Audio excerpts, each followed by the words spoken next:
અહીં chlorine પરમાણુની electron સંરચના 2 8 7 છે, એટલે કે કે કોષમાં 2 ઇલેક્ટ્રોન છે. એલ કોષ છે એ એલ કોષમાં કેટલા હશે? ચાલો જલ્દી બોલો ફટાફટ. એલ કોષમાં 8 અને ત્રીજી છે એમ કોષ. કેટલા દેખાય છે? 7.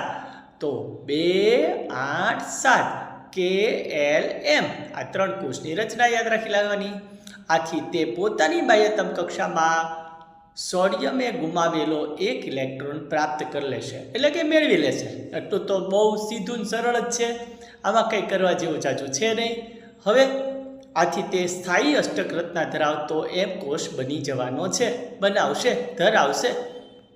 ક્લોરીન પરમાણુના કેન્દ્ર પાસે 17 ઇલેક્ટ્રોન હતા ખરા, ભૂતકાળ થઈ ગયો. હવે કેટલા થઈ ગયા ગણો જોઈએ?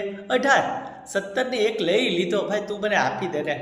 18 થઈ ગયા. મારું કામ પત્યું.